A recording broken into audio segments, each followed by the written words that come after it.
Agradezco a quienes ya están en plataforma Zoom y bueno, pues antes de iniciar, nada más para que esto quede constancia de esta actividad que tenemos el día de hoy, gracias a todos los que se suman, se están sumando, voy a dejar justamente constancia para tales efectos puesto que la videograbación se va al canal de Liceo Académico MX.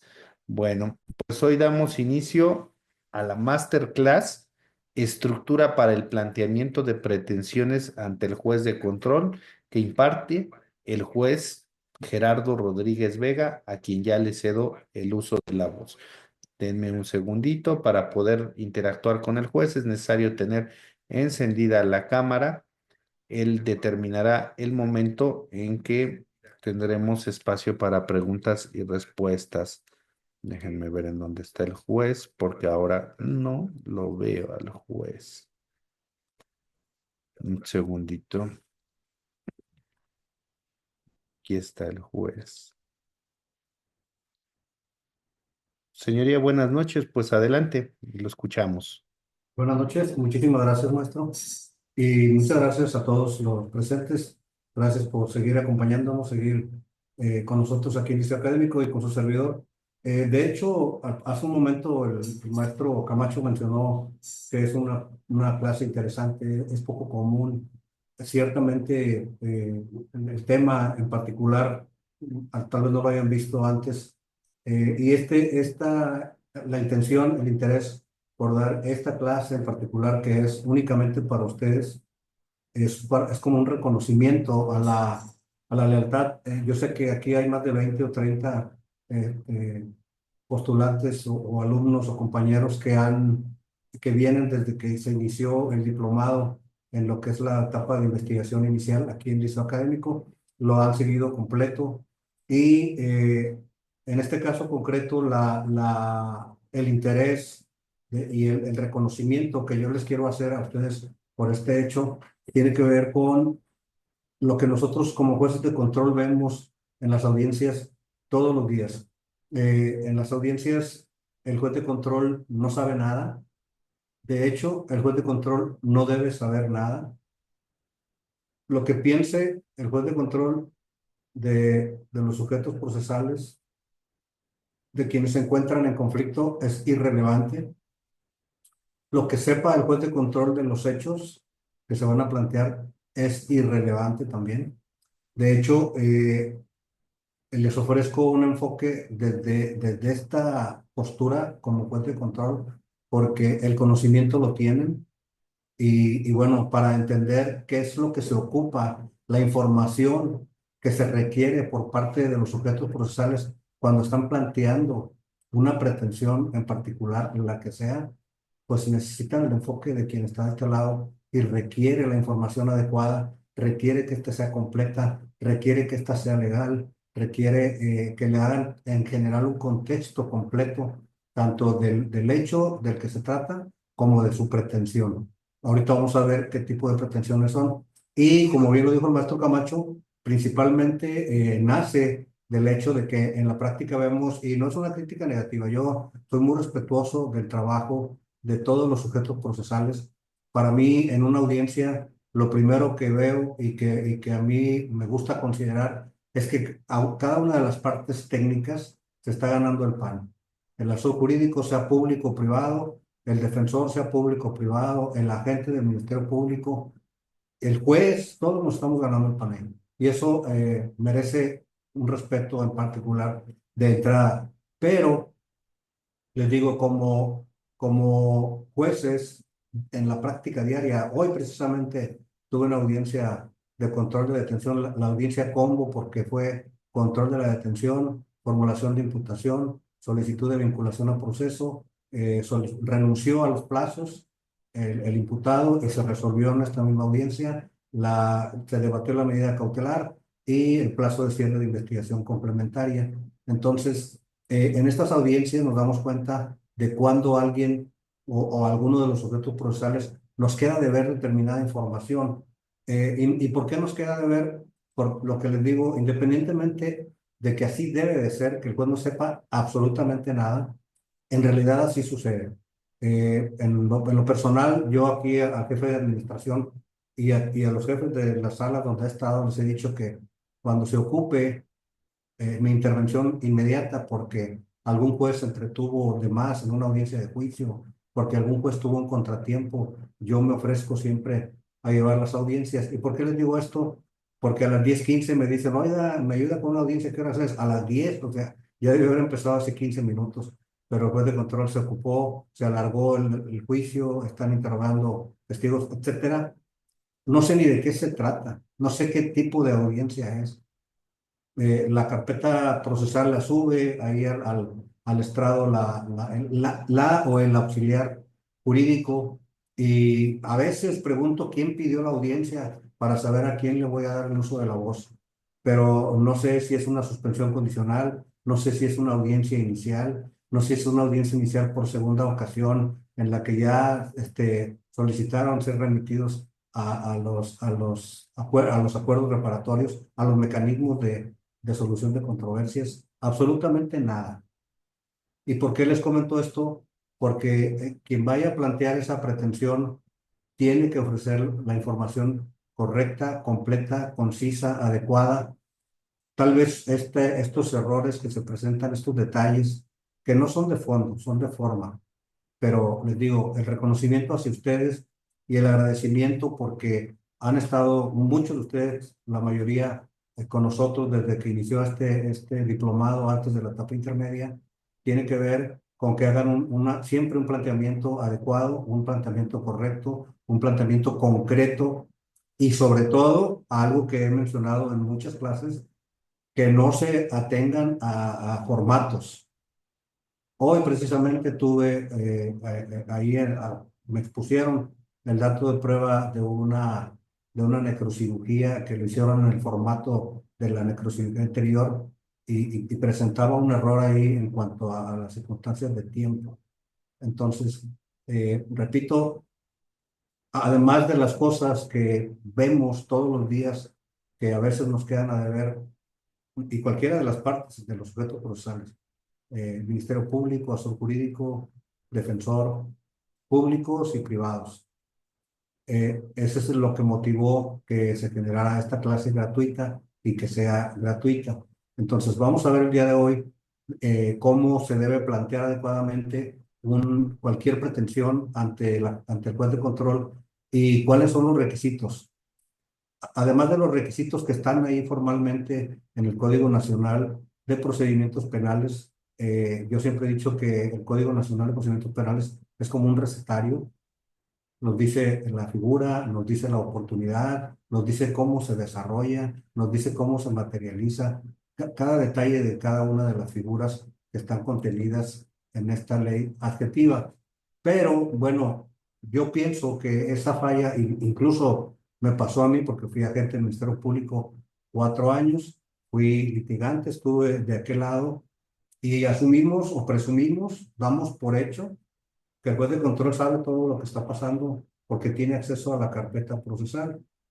Pero resulta que la carpeta procesal no tiene nada que ver con el hecho, no está planteado ahí más que en la solicitud de audiencia o en la solicitud de audiencia por cualquiera de las partes. La carpeta procesal la componen precisamente todas las actuaciones que se han llevado ante el órgano jurisdiccional una vez que la gente del Ministerio Público ejerció la acción penal, solicitó una audiencia inicial, solicitó una orden de aprehensión, solicitó una orden de comparecencia o llevó a alguien detenido para que se califique legal la detención. Entonces, a partir de ahí, lo que está en la carpeta procesal es únicamente el resultado de las audiencias y lo que resuelve el juez en las actas mínimas, pero de ningún modo tiene que ver con el hecho, con el contexto, con la naturaleza de la conducta y con cosas que vamos a ver en esta clase. Ese es el propósito de esta clase. Espero que les guste, espero que les sea útil, espero que tomen nota. El propósito va a ser que al terminar esta clase, después del día de hoy, cada uno de ustedes pueda plantear adecuadamente, correctamente y sobre todo concretamente cualquier pretensión ante el órgano jurisdiccional sin acudir a machotes, sin hablarle a un compañero, oye, tienes un formato para pedir esto, para pedir aquello.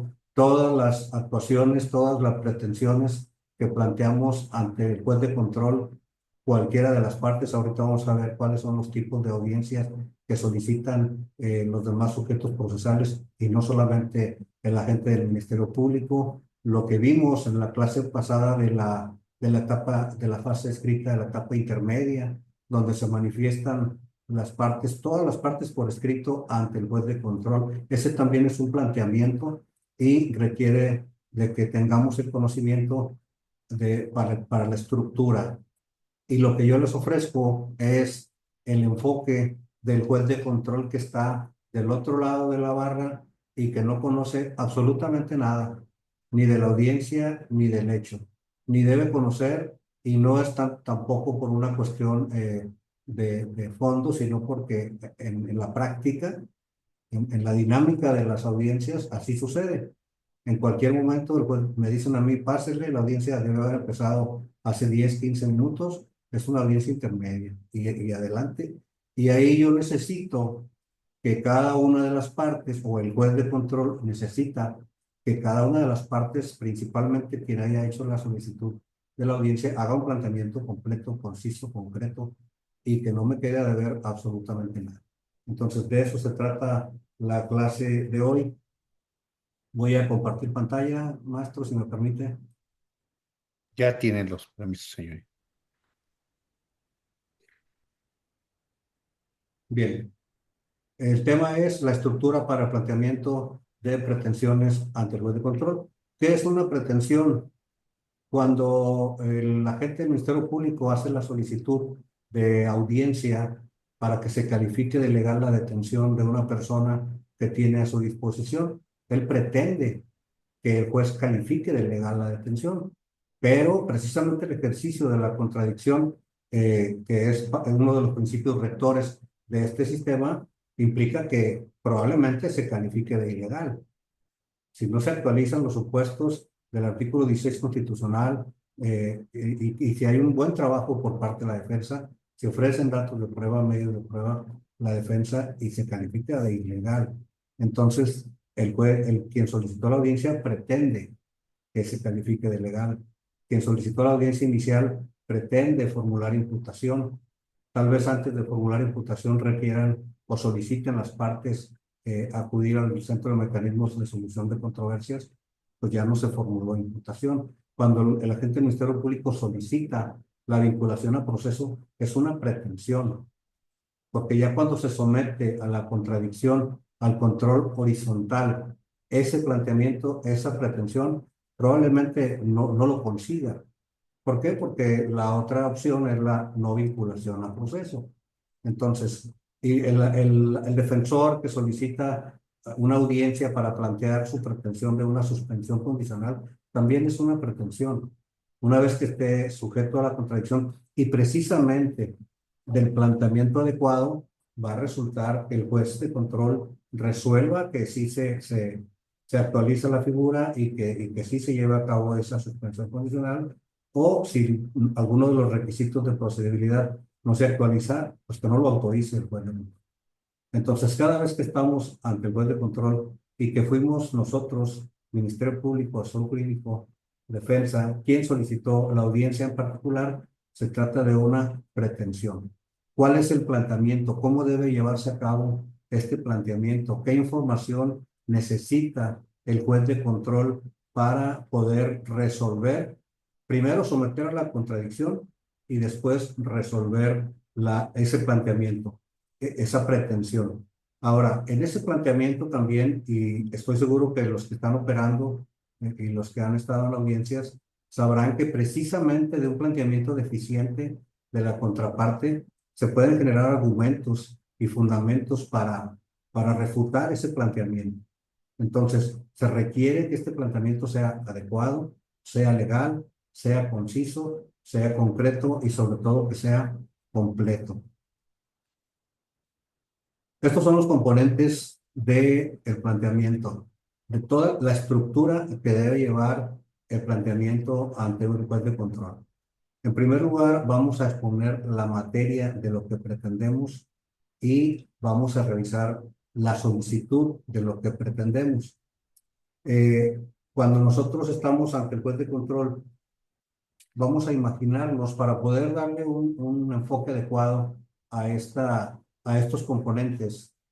eh, si el juez de control de oficio resolviera, porque por ejemplo, una audiencia sencilla que vendría siendo la solicitud de una suspensión condicional, por ejemplo, el juez de control sabe que es el artículo 191, sabe, ahí están, como les decía, es un recetario, ahí están los requisitos de procedibilidad, ahí está cómo se debe desarrollar la audiencia y qué es lo que debe considerar el juez para autorizar o no esa suspensión condicional. Entonces, imagínense que ustedes llegan y el juez se sube al estrado y dice, a ver, se trata de una audiencia para solicitar que se autorice la suspensión condicional. Aquí tengo la carpeta procesal, aquí dice que el imputado ya fue vinculado al proceso, nos encontramos en oportunidad, y lo voy a autorizar. Por supuesto que no.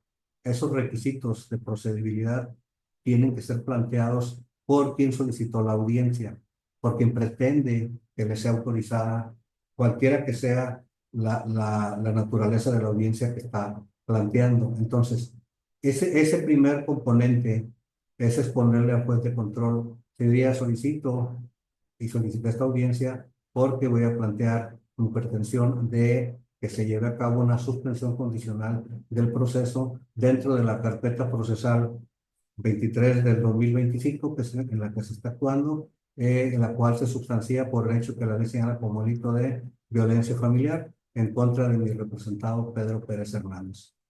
Ya le dijeron qué pretenden y solicito que autorice esta suspensión condicional porque el artículo 191, y ya vamos al fundamento del Código Nacional de Procedimientos Penales, establece esta figura. Vamos a ver, de hecho, más adelante en lo que sigue, un caso concreto y un ejemplo para lo que es la formulación de imputación y todo eso. Pero el artículo 191, hablando de una audiencia que realmente es algo sencillo, establece la figura de la suspensión condicional del proceso. Cuando ustedes ya le dijeron al juez de control qué es lo que pretenden, de qué se trata la audiencia que ustedes solicitaron y cuál es su solicitud, que quieren que autorice el juez de control la suspensión condicional del proceso en el que se está actuando en favor de su representado fulano de tal. El fundamento es el que tiene ese recetario en el que se establecen los requisitos de procedibilidad, se establece la oportunidad, y dice, el 191 dice, por suspensión condicional del proceso deberá entenderse un planteamiento formulado por el Ministerio Público, o por el imputado, el cual contendrá un plan detallado sobre el pago de la reparación del daño. Entonces, como ya están ustedes hablando del fundamento y de que el artículo 191 establece esta figura, ahí están contenidos los requisitos de procedibilidad. Cuando ustedes empezaron a planear esa estrategia, que es la de solicitar una suspensión condicional de ese proceso, ya tendrían que haber pactado el asesor jurídico, con la víctima, cuál va a ser el plan de reparación del daño. Tienen ya este plan de reparación del daño detallado. De hecho, ya hay una aceptación por parte de la víctima en cuanto a los montos, en cuanto a la liquidez, en cuanto a la forma en que se va a llevar a cabo o se va a garantizar la reparación del daño. ¿Por qué? Porque uno de los requisitos de posibilidad, en la fracción segunda del artículo 192, de procedencia más bien, dice que no exista oposición fundada de la víctima ofendido, y la oposición fundada de la víctima u ofendido tiene que ver única y exclusivamente con la reparación del daño. Entonces, cuando ustedes ya acuden a este dispositivo, el 191, 192 del Código Nacional de Procedimientos Penales, 193 que establece la oportunidad, en el 194 detalla cómo es el plan de reparación del daño, el 195 establece cuáles son las condiciones para cumplir durante el periodo que esté se lleve a cabo esta suspensión condicional. El 196 establece cómo se lleva a cabo este trámite. Entonces, su fundamento va a ser el artículo 191, el artículo 192, el artículo 193, el artículo 194 en cuanto a la reparación del daño, el artículo 195 por las condiciones. Ese es el fundamento de su pretensión. ¿Por qué? Porque ya le dijeron al juez que lo que quieren es que autorice una suspensión condicional del proceso. Eh, los antecedentes, fíjense bien, aquí es donde quiero resaltar que me quedan mucho a deber con los antecedentes. A veces hacen un planteamiento casi completo, incluso con información de más en el resto de los componentes, pero no me dicen los antecedentes. Eh, en estos antecedentes se actualiza la procedencia, la oportunidad para llevar a cabo esa suspensión condicional. El Código Nacional de Procedimientos Penales dice que sea la oportunidad en el artículo 193, una vez dictado el auto de vinculación a proceso, la suspensión del proceso condicional podrá solicitarse en cualquier momento hasta antes de acordarse el auto de apertura a juicio y no impedirá el ejercicio de la acción civil ante los tribunales respectivos. ¿Qué significa esto? Que para establecer esa oportunidad, no solamente le debemos decir al juez, decirle eso al juez, pues es decirle lo que está en la ley, es decirle lo que dice el dispositivo, no. Lo que le vamos a plantear es cómo en nuestro caso concreto se actualiza lo que dice el artículo 193. Y para eso yo necesito darle los antecedentes al juez. Se diré mi representado, se encuentra en proceso por el hecho que la ley señala como delito de violencia familiar, previsto y sancionado por el artículo 368 bis del Código Penal vigente en el Estado de Tamaulipas, y fue vinculado a proceso el día 5 de agosto del 2024. Estamos dentro del plazo de investigación complementaria y por lo tanto nos encontramos en oportunidad. Pero el juez necesita saber que ya fue vinculado a proceso, que está en el plazo de investigación complementaria y cuáles son los antecedentes del caso concreto. Esos antecedentes permiten establecer adecuadamente la oportunidad. Eh, Aquí dice exposición de medidas, son exposición de medios de convicción.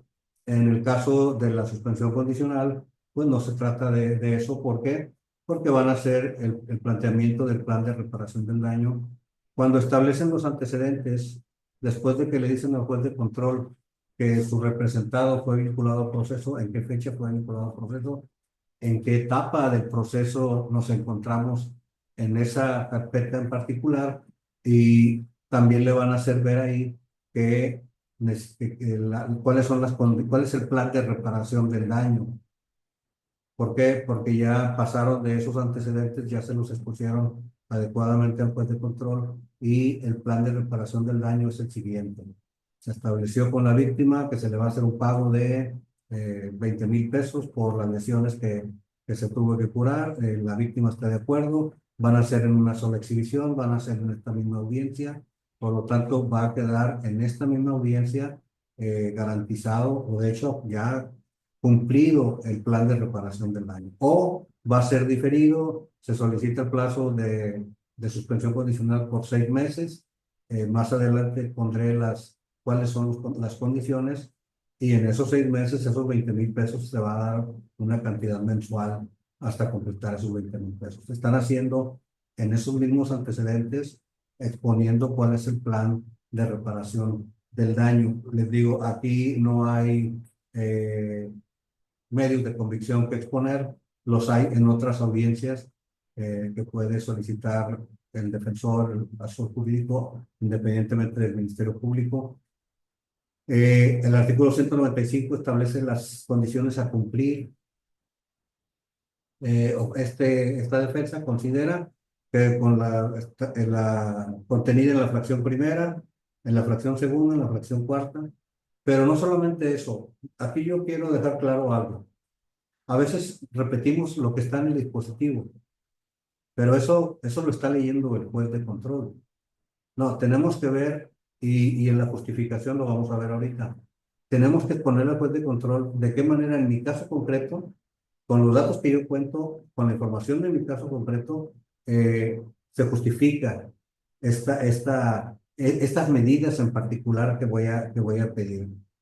Lo dije en una clase previa, tiene que ser pertinente. Las condiciones que van a cumplir deben ser pertinentes. ¿Y a qué se refiere pertinentes? Al hecho que se le atribuye a su representado, al hecho que es la materia de la formulación de imputación, en este caso violencia familiar, lesiones, cuáles de las 14 medidas, de condiciones, perdón, que se encuentran contenidas en el artículo 195, ustedes proponen que se cumplan. Repito, por ejemplo, no salir del país, pues no tendría ningún sentido, no es pertinente para el caso concreto de una violencia familiar y lesiones. Frecuentar o dejar de frecuentar determinados lugares o personas sí, porque van a ofrecer garantizar que la víctima va a estar segura durante toda esa suspensión, que su representado no va a ejercer actos de molestia, por lo tanto no se va a acercar a su residencia, no se va a acercar al lugar donde va a la escuela por los niños, etcétera.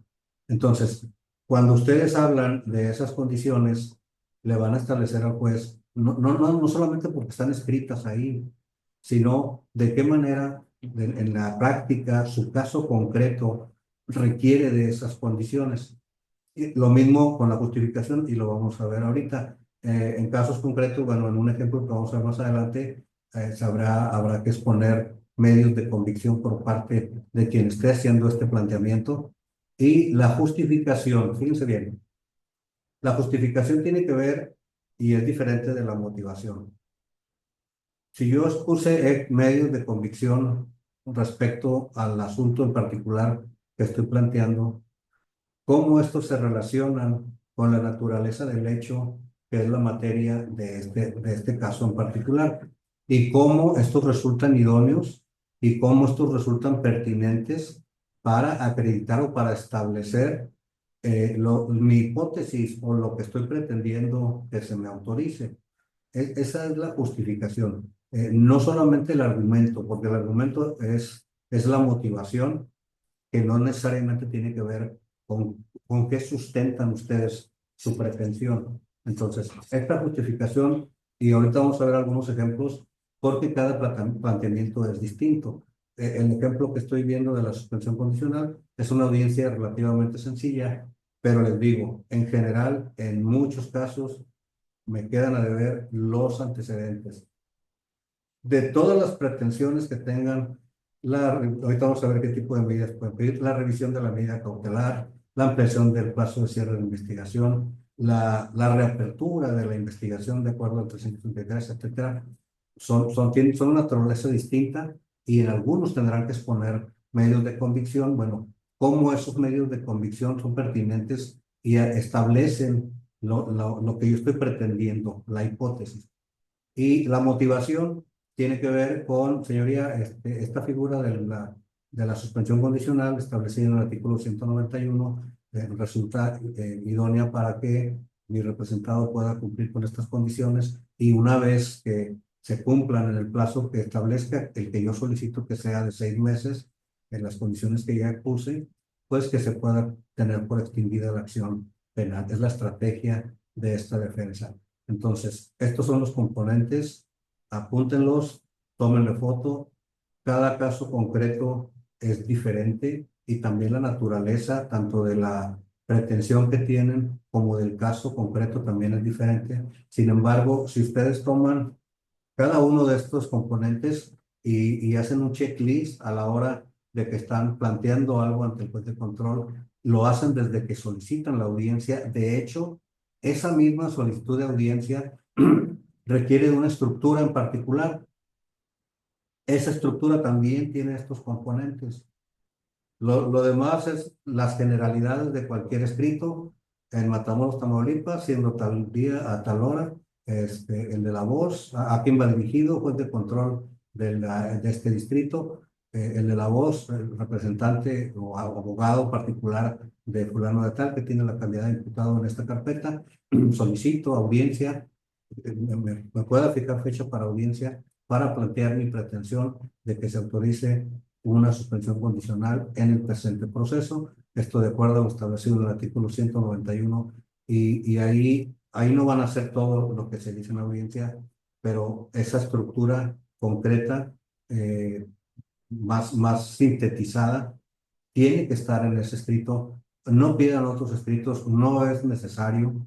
Estos son los componentes, este es el checklist que tienen ustedes que verificar cuando hagan esta solicitud, desde la misma solicitud de audiencia.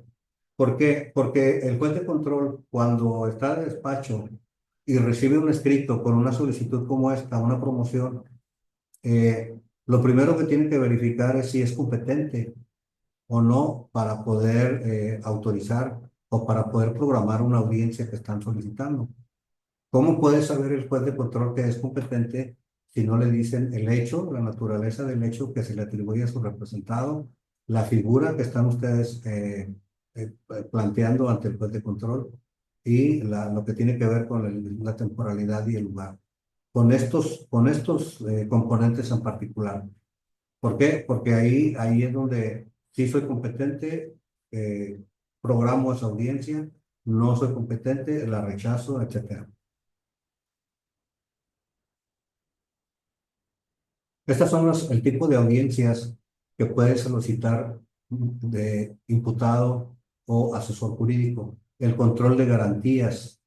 El artículo 258 del Código Nacional de Procedimientos Penales establece que después de que hay una determinación por parte del agente del Ministerio Público que terminan con la investigación, el no ejercicio de la acción penal, el archivo temporal, la abstención de investigar, incluso el criterio de oportunidad.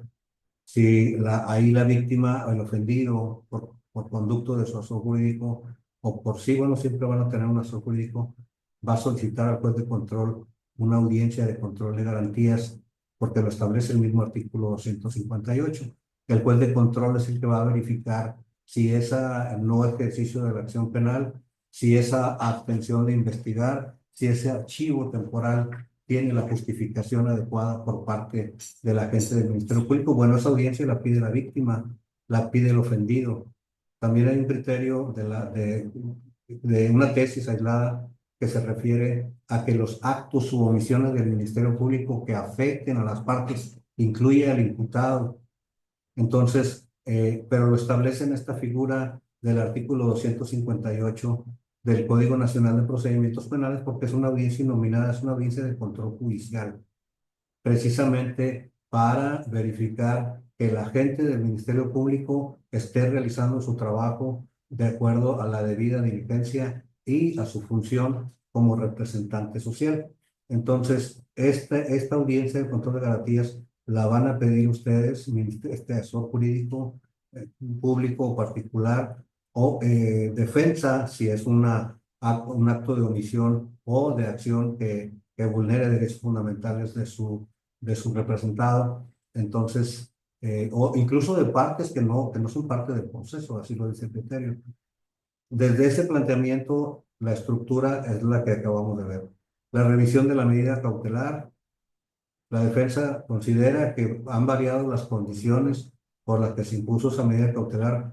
No necesariamente tiene que ser la prisión preventiva, pero es el ejemplo más fuerte, más claro, pues porque su representado está privado de la libertad, pero puede ser una medida cautelar de separación del domicilio, que también es invasiva, y pueden ser que consideran que han variado las condiciones, a lo mejor ya están en pláticas para algún procedimiento abreviado, para algún acuerdo reparatorio, etcétera, y consideran que se puede realizar un cambio de medida. Bueno, eso también la puede solicitar el defensor, porque también puede ser el caso que se le hayan impuesto medidas cautelares en libertad, que incumpla con esas medidas cautelares y el agente del Ministerio Público solicite la revisión de la medida para que se imponga una más lesiva. Pero en este caso estamos viendo, probablemente haya agentes del Ministerio Público en esta clase, pero si no es el caso, estamos viendo qué tipo de audiencias pueden solicitar las partes procesales que no son el agente del Ministerio Público, los sujetos procesales. La suspensión condicional del proceso es el ejemplo que estaba dando hace un momento con los componentes de la estructura para ese planteamiento.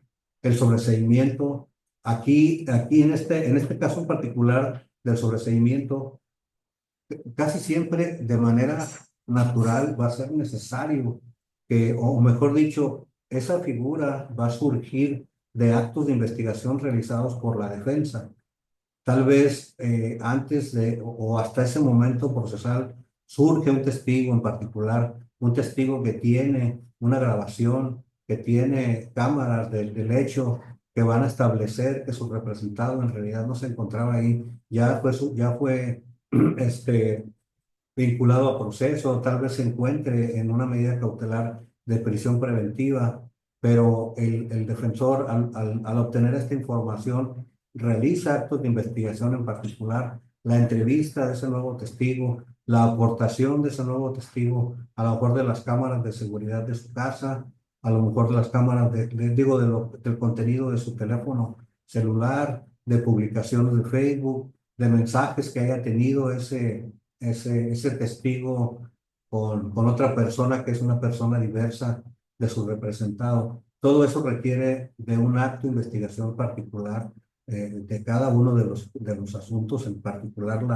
la entrevista de esa persona, la aportación, la cadena de custodia de esa información que se encuentra contenida en un dispositivo electrónico, alguna otra entrevista que se genere de esa información. Bueno, esos son actos de investigación que tiene que realizar adecuadamente el defensor y que va a plantear esos actos de investigación, esos datos de prueba ante el juez de control para solicitar un sobreseimiento. Una de las causales de sobreseimiento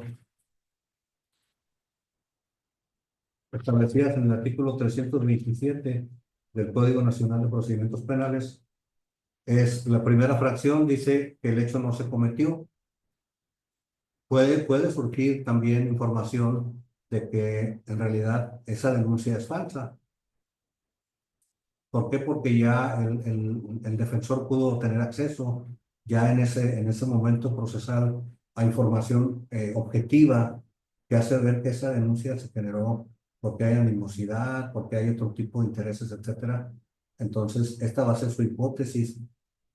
Por eso es que uno de los componentes de estas pretensiones lo es el fundamento, porque le van a decir al juez de control, es el fundamento, es el artículo 327 del Código Nacional de Procedimientos Penales en su fracción primera. ¿Por qué? Porque le voy a acreditar con datos de prueba que el hecho no se cometió. O el hecho cometido no constituye delito. Bueno, eso no tendría que ser en ese momento, pero la fracción tercera sí podría ser. Dice que apareciera claramente establecida la inocencia del imputado.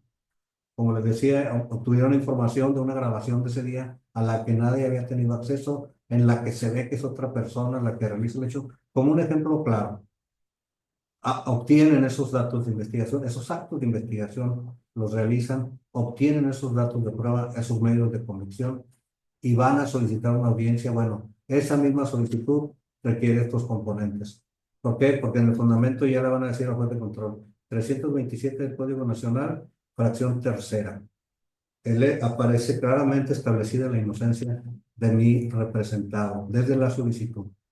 Y en este caso concreto, volviendo a los componentes, vamos a hacer el planteamiento. Señoría, solicito el sobreseimiento de la causa 325, bueno, 25 del 2025, que se sustancia por el hecho que la ley señala como delito de abuso sexual en contra de mi representado fulano de tal. Esto de acuerdo a lo establecido en el artículo 327 del Código Nacional de Procedimientos Penales en su fracción tercera, toda vez que voy a establecer con los datos de prueba con que cuento y con los actos de investigación que realicé que aparece claramente establecida la inocencia de mi representado y ahí los antecedentes. Esta carpeta procesal dio inicio con la audiencia inicial en tal fecha. En tal fecha se resolvió vincular a proceso a mi representado. Nos encontramos por el hecho que la ley señala como delito de abuso sexual. Se le impuso la medida cautelar de prisión preventiva o tiene una medida cautelar diversa en libertad. Tiene que decirle al juez de control. Y nos encontramos en la etapa de investigación complementaria, por lo que estamos en oportunidad para el sobreseimiento y le cuento con estos datos de prueba. que son donde ya exponemos los medios de convicción. Cuento con la entrevista de fulanito de tal, que es el dueño de la tienda tal, en la que se grabó ese día el hecho y que le manifestó a este órgano de defensa que no había estado disponible, que andaba de vacaciones, regresó, sabe que se llevó a cabo esta detención y ofreció esta información nueva. Y él mismo aportó, bla, bla, bla, el video de las cámaras, grabó también con su teléfono celular, etcétera, etcétera. Y esos datos, esos medios de convicción se los van a exponer, van a ofrecer datos de prueba para justificar su pretensión, para justificar, porque ya en la justificación, ustedes ya de manera abstracta le dijeron que su pretensión está fundamentada en el artículo 327, fracción tercera. Eso es lo que dice la norma. Pero ahora, ¿cómo es que su caso concreto, el asunto que ustedes están planteando, con esos medios de convicción, se justifica que se actualiza lo que dice el artículo 327, fracción tercera? Esa es la justificación. La fracción tercera dice que apareciera claramente establecida la inocencia del imputado, de mi representado, y tengo esta entrevista donde la persona propietaria de este negocio, de esta casa, que tiene cámaras ahí, bla, bla, bla. Ahí están relacionando los medios de convicción que expusieron con el hecho planteado, con su pretensión, y esa pretensión con el hecho que es la materia de la formulación de imputación. Por eso son tan importantes los antecedentes. Mi representado fue vinculado a proceso en tal fecha por el hecho que la ley señala como delito de abuso sexual, hechos ocurridos en tal lugar. ¿Por qué? Porque ya en la justificación van a ver que en ese lugar hay una cámara que no había salido a la luz, que ahora yo estoy sacando a la luz con datos de prueba objetivos de los que ya le corrí traslado a la gente del Ministerio Público, al asesor jurídico, se va a pronunciar en esa audiencia ante el ejercicio de la contradicción y esos vamos a relacionar esos datos de prueba después de ese ejercicio de la contradicción con de qué manera establezco con esos datos de prueba que esa figura que es el deber ser, que es la norma 327 fracción tercera, se actualiza. Esa es la justificación. Y luego la motivación, todo lo que tiene que ver es como un extracto de todo eso junto respecto a los antecedentes de por qué ustedes pretenden que el juez de control, porque ahora lo van a convencer de que todo lo que le están planteando actualiza esa figura del 327, de que esos datos de prueba que establecen su pretensión, que su pretensión de manera objetiva está claramente establecida en este caso concreto, ahí en la motivación, en esos argumentos le van a decir por qué solicitan y consideran que el juez de control debe eh, resolver procedente esa causal de sobreseimiento. Entonces, este es un caso en particular en el que se obtienen medios de convicción, se obtienen datos de prueba, se exponen en la audiencia y repito, si ustedes llevan este planteamiento, no hay falla. Y sobre todo, yo les voy a decir qué es lo que pasa desde este punto de vista, desde la postura del juez de control.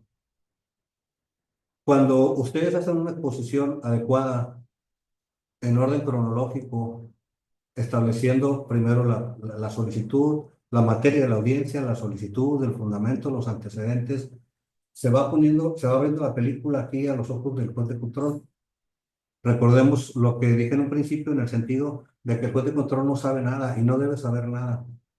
A mí me gusta mucho cuando me dicen, oiga, es una audiencia que hace media hora de haber empezado, súbete y vámonos. Y ahí me van a decir las partes.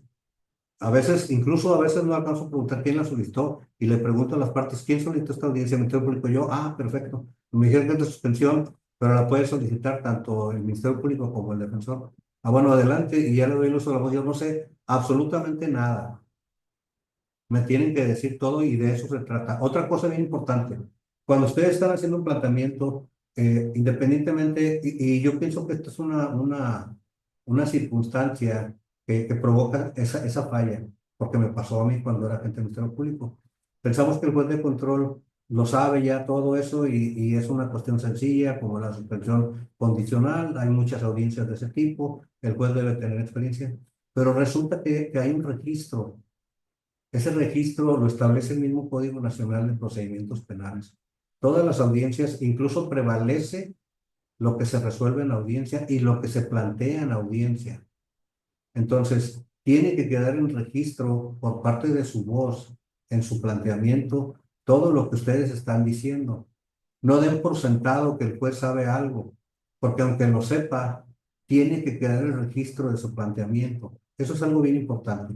Además de que el juez no debe saber nada, y en muchos casos no sabe nada. No soy el único, a muchos les dicen, oiga, pásele, no llegó el juez, chocó, está en otra audiencia de juicio, no logró salir, ya hace 15 minutos que debe haber empezado la audiencia, y para arriba. ¿De qué se trata? Ahí vamos a ver.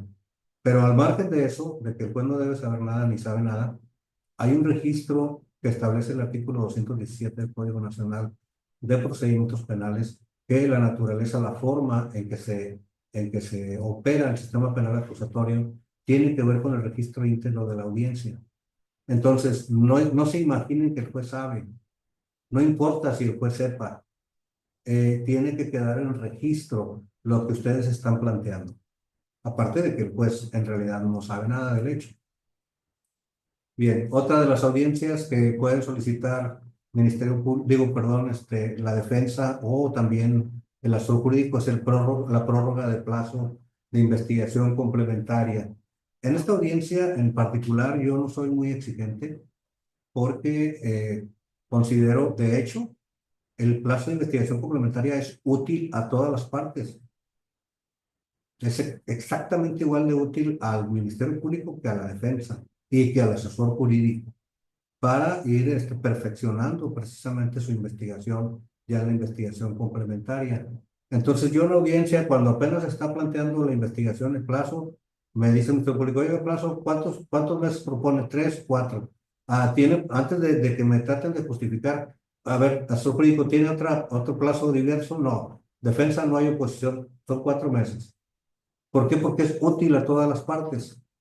¿Por qué les voy a pedir que justifiquen ahí si los 4 meses también le funcionan a la defensa y también le son útiles al jurídico y no se están oponiendo? Pero ¿qué pasa con la prórroga del plazo de investigación complementaria? Yo tampoco soy exigente ahí, pero yo creo que como muy poquitos los jueces. También a mí en la prórroga, si fueron 4 y faltan 2 y los quiere una de las partes, la que sea, Ministerio Público, asesor jurídico, defensa, yo nada más les pregunto, a ver, ¿hay oposición? No, vámonos con los otros 2 meses. Pero hay jueces que tienen que justificar ustedes primero qué hicieron durante los 4 meses que ya se llevó a cabo la investigación complementaria y exponer esos datos o la investigación que hayan realizado. Segundo, ¿por qué necesitan 2 meses más? ¿Cuáles son esos actos de investigación que requieren y por lo tanto ocupan esos 2 meses más de investigación complementaria? Les digo, yo no lo hago, pero a lo mejor somos muy poquitos, entonces van a tener que justificar, van a tener que poner datos de prueba o medios de convicción de lo que han hecho durante la investigación no complementaria y tal vez de algo que pidieron que no les ha sido resuelto y que por lo tanto necesitan esa prórroga. Bueno, volvemos a lo mismo. Estos son los componentes. Aunque sea una audiencia sencilla, conmigo no van a batallar. De hecho, yo los detengo, empiezan a querer justificar. Permítame, oiga, yo posiciono, vámonos, porque es útil a todas las partes. Pero su planteamiento debe ser con eso. La reapertura de la investigación sí es algo más complejo, porque aquí ya, como lo vimos en la clase de la etapa intermedia, ya se agotaron los 6 meses, ya sea en una sola oportunidad o en 2 oportunidades. Entonces se requiere reabrir la investigación. Ahí está el artículo 333. Aquí sí tienen que justificar. Bueno, conmigo no tanto tampoco. Si el abogado dice, oiga, acabo de tomar el asunto a una semana de que concluya la investigación complementaria, estoy viendo que hay datos de investigación, sí hay materia para realizar una investigación paralela, para ofrecer medios de prueba para la acusación, solicito la reapertura. Y si no hay oposición, adelante. Si hay oposición, pues tiene que ser fundada. Ministerio Público, asesor jurídico. Entonces, pero ¿qué pasa si la mayoría de los jueces solicitan la justificación adecuada? Deben ir preparados con esos componentes, con una estructura adecuada que tenga que ver con el planteamiento completo y sobre todo concreto. Ahorita que damos un ejemplo, les voy a hablar de la concreción. Acuerdo reparatorio, eso es algo muy sencillo. A veces se pide eso cuando van apenas a formular imputación. Si es un hecho mediable, pues se le remite al centro de mecanismos, pero puede ser que no hubo un acuerdo, que se formuló imputación, que se vinculó a proceso y de pronto la estrategia del defensor es no sabes qué, pues sí se puede llevar a cabo un acuerdo y vamos a hacer el acuerdo reparatorio porque se concluye el proceso de inmediato cuando es en una sola exhibición esa reparación del daño. Evidentemente en esa misma audiencia se obtiene el sobreseimiento por la extinción de la acción penal. Entonces, igual, ese acuerdo reparatorio que está solicitado que se solicita audiencia para plantearlo, pues hay que hacer ese planteamiento. Como se los comentó en un principio, los escritos de actuación, perdón, de los sujetos procesales, el Ministerio Público acusa, se los dije y lo repito y lo sigo haciendo y sueño con tener el tiempo un día para hacer una estructura adecuada de una acusación. Digo, adecuada no porque yo sepa mucho, sino porque desde este lado vemos, hay cosas que son innecesarias, hay cosas que les falta a veces un poquito. Bueno, también el asesor jurídico en esos 3 días va a manifestarse por escrito respecto a la acusación del Ministerio Público y se va a constituir o no en asesor jurídico coadyuvante de la acusación. Su escrito requiere que echen mano de la estructura, hagan el checklist, verifiquen de qué manera ese checklist está ahí completo en su solicitud, en su escrito, ya sea de coadyuvancia o de la defensa al manifestarse respecto a la acusación. Estos son algunos ejemplos. La calificación de la legalidad de la detención. Fíjense bien. Por lo general, eh, 3 años, casi 3 años y medio que tengo como juez de control, no he visto este planteamiento por parte, una o dos veces lo he visto por parte de agentes del Ministerio Público. Y me parece un buen ejemplo para considerar esa estructura. Estos componentes que les acabo de poner hace un momento aquí en la gráfica, son los componentes que de hecho en cualquiera de sus planteamientos se ocupan. Pero también, como se lo dije al principio, el Código Nacional de Procedimientos Penales es un recetario. Cuando el agente del Ministerio Público solicita la calificación de la legalidad de la detención, como lo dice acá, tiene que plantearle, tiene que exponerle de qué se trata su pretensión al juez de control. Solicito califique de legal la detención de Pedro Pérez Hernández, llevada a cabo el día 16 de abril del 2025 a las 06:45 en el domicilio ubicado en la calle Manuel Cavazos Lerma, entre 6 y 7 de la zona centro de Matamoros, Tamaulipas, por parte de agentes de la Guardia Estatal, Pedro Pérez y Raúl Sánchez. Ahí le está diciendo qué es lo que quiere. Apenas ese planteamiento.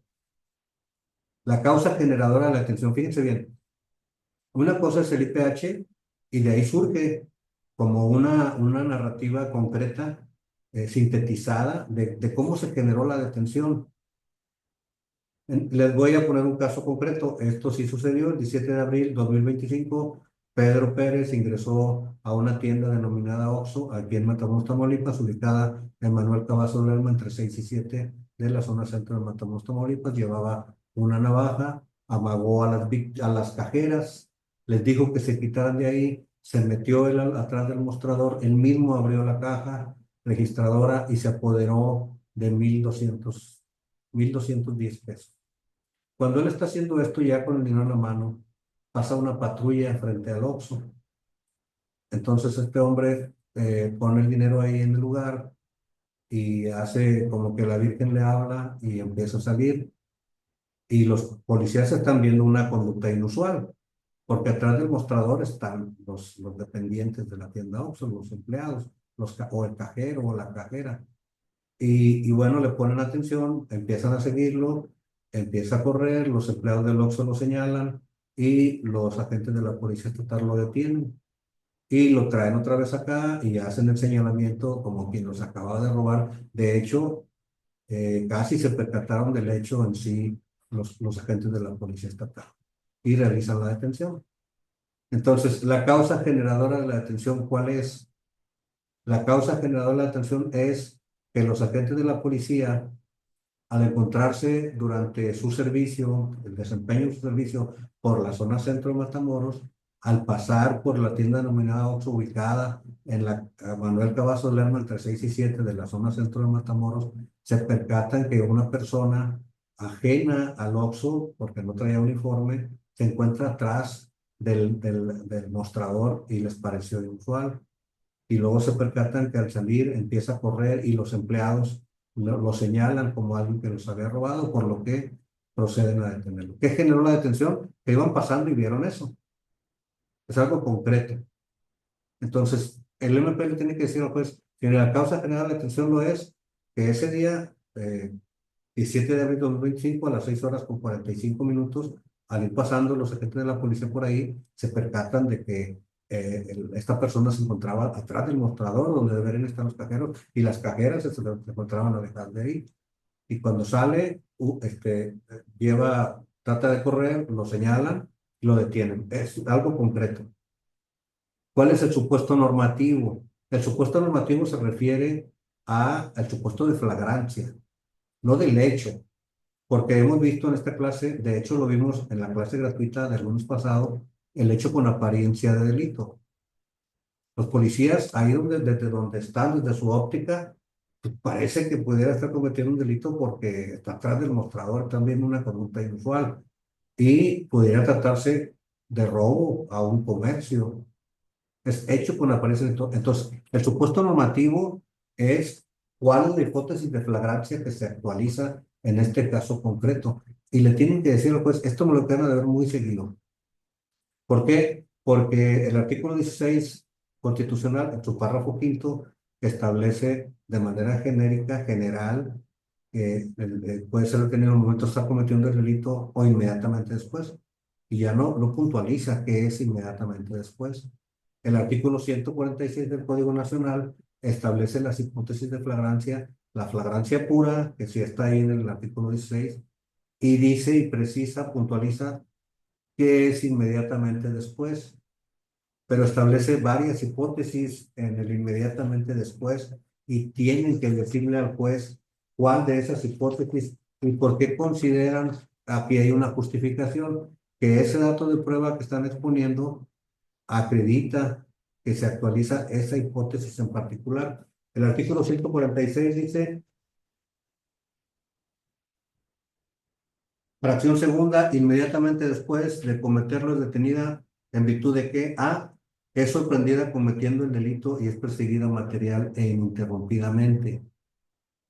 Podría considerarse esta, porque pues, cuando están pasando los agentes de la policía, pues evidentemente por la narrativa de las víctimas, pues en ese momento ya se había apoderado de 1200, pero a lo mejor no lo ven desde afuera. Por eso es que deben decirle al juez de control cuál es la hipótesis, cuál es el supuesto normativo que se actualiza y por qué. Con el dato de prueba que están exponiendo, esa es la justificación, considera que se establece esa hipótesis. Dice B, cuando la persona sea señalada por la víctima o ofendido. Cuando van pasando y ven que esta persona empieza a caminar y hace como que la Virgen le habla, los empleados lo señalan. Ahí se actualiza la hipótesis por señalamiento de la víctima o ofendido.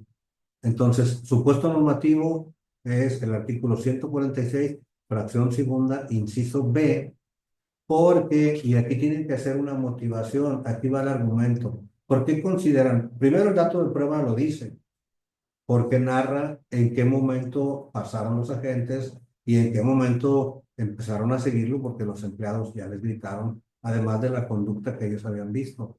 Pero ahora, ¿por qué consideran que el inciso B y cuál de las hipótesis del inciso B?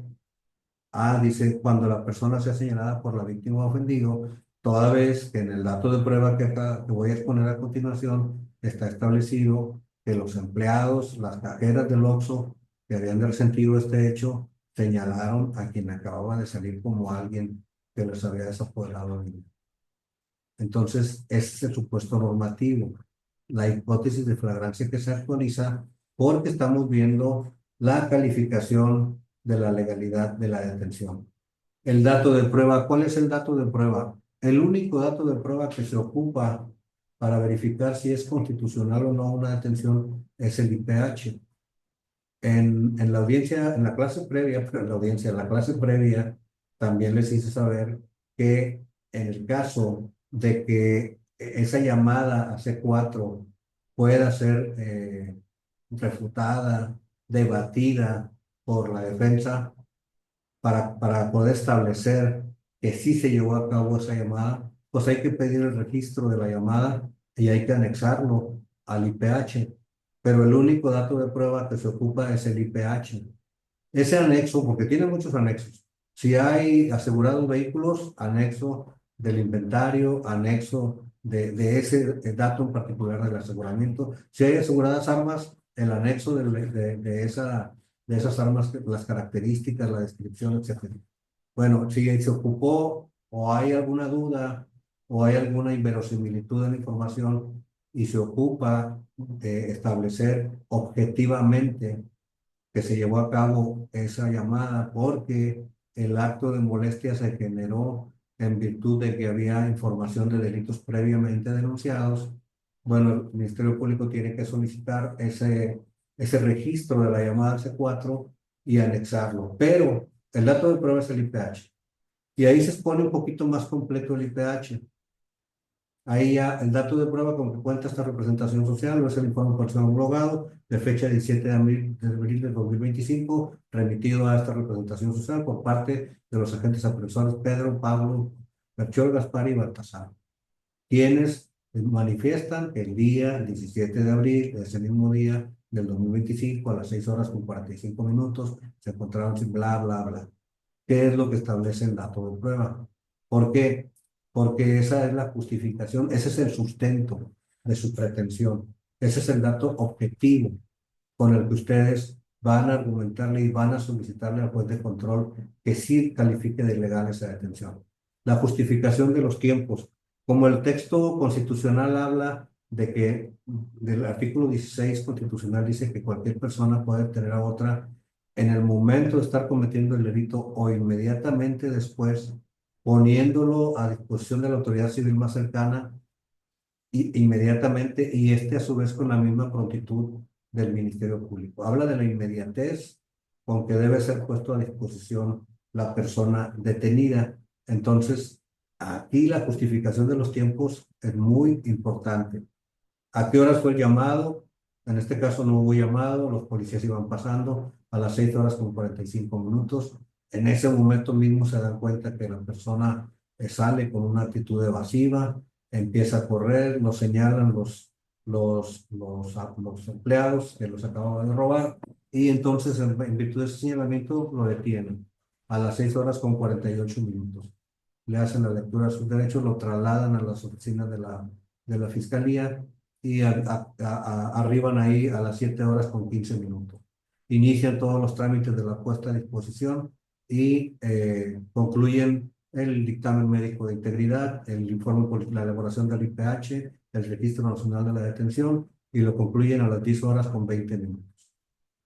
Se califica, hace la calificación, el examen de la detención del Ministerio Público a las 10 horas con 20, califica de legal, ordena la retención. Y antes de las 48 horas, 2 días después, solicita la audiencia inicial dentro del término constitucional de 48 horas. Esa justificación de los tiempos le permite al órgano jurisdiccional verificar, porque están en un dato de prueba, verificar si se actualiza esa inmediatez a que se refiere el texto constitucional. Y esa inmediatez, y lo he dicho en otras clases y lo quiero puntualizar, no tiene una medida de tiempo específica. Por eso se habla de justificación de los tiempos. No dice inmediatamente, no dice que tenga que ser 1 minuto después, o 3 horas después, o media hora después. Esta inmediatez se actualiza la justificación cuando está claro en el dato de prueba que todos los actos realizados por ese policía aprehensivo fueron única y exclusivamente los necesarios para la puesta a disposición y que no hubo actividad diversa. ¿Qué pasa? Que en el camino a la fiscalía se poncha una llanta, hay mucho tráfico, hay un choque, cierran la calle, llegan allá, el médico legista no está esperando ahí a ver a qué hora llega un detenido, porque ni sabe que va a haber un detenido. Le llaman, en lugar de 10 minutos puede tardar 15, 20 o 30 minutos, etcétera. Pero está claro, está establecido en este dato de prueba que todos los actos realizados por los policías aprensores fueron única y exclusivamente encaminados a la puesta a disposición. Y ahí se justifica esa inmediatez. Y la motivación, señoría, y una vez que realicé el examen de la detención, además de que consideré que se ajusta a los parámetros constitucionales, resulta que el hecho que se le atribuye al detenido, pues se tiene pena privativa de la libertad.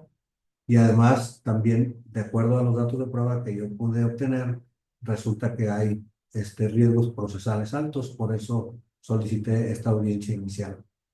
Entonces, esta es un ejemplo de una estructura adecuada. Les voy a decir qué es lo que sucede en la realidad. En la práctica, sí hacen el planteamiento, señoría, solicito califique legal la detención de Pedro Pérez Hernández, realizada el 17 de abril de 2025 a las 6 horas con 45 minutos en el domicilio ubicado en Cavazos Lerma, entre 6 y 7 de la zona centro de Matamoros, por parte de los agentes profesores Pedro, Pablo y Juan. Ya hizo planteamiento y luego se pone a leerme el IPH. El dato de prueba es que en el IPH del día tal, los agentes mencionan esto. Y ahí menciona la justificación de los tiempos. Pero no tiene esta estructura.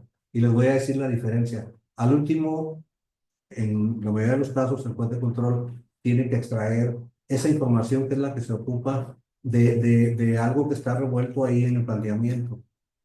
Sí está ahí la información, por eso regularmente, bueno, si el ejercicio de la contradicción no es refutado, ese informe policial homologado, pues se califica de legal. Entonces, pero resulta que cuando ustedes hacen este planteamiento, yo he visto este planteamiento 2 o 3 veces, la película va apareciendo cronológicamente, de manera muy clara.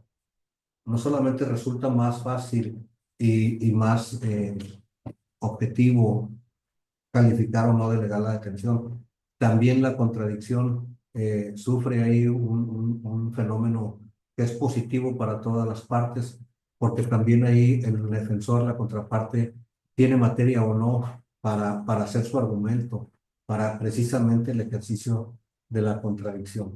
Entonces, este es un ejemplo de esos componentes. El propósito es que ustedes, como órganos técnicos jurídicos, como personas que me consta a mí, porque en base a eso es este reconocimiento, que se están preparando constantemente para tener un mejor papel en su desempeño, para tener un mejor desempeño. eh, si ustedes hacen estos planteamientos, si ustedes tienen esa estructura, si ustedes no se atienen a los machotes, a los formatos, que tienen errores de forma, que tienen errores por su naturaleza, porque lo agarran de donde estaba el otro y se les olvida cambiar la fecha, se les olvida cambiar el apellido o se les olvida cambiar el nombre. Y eso yo he visto consecuencias garrafales, fatales ya en etapa de juicio, donde hasta tumban a un testigo. No es posible desahogar su testimonio porque le ponen Gerardo Rodríguez Vega en la acusación, pero él va y se identifica y dice: yo soy Gerardo Rodríguez Vera. Y el principio lógico de identidad, como dice, este principio dice que todo es idéntico a sí mismo, no es la misma persona, porque uno se llama Gerardo Rodríguez Vega y el otro se llama Gerardo Rodríguez Vera. Vera es otro apellido, no es una letra lo que cambia, es otro apellido. Ese apellido se lo dio su mamá. Vera tiene otra mamá que no es la mamá de Vega. Ese es el principio lógico de identidad. Y eso se genera, ¿por qué? Porque acá el Ministerio Público hizo la acusación en el formato anterior de la acusación anterior y se coló ahí ese apellido de manera errónea. Entonces, estos planteamientos, estos componentes tienen que ser los que se lleven a cabo. La formulación de imputación, aquí voy a hacer una relación. Estos pasos se encuentran en el Código Nacional de Procedimientos Penales. Ahí dice,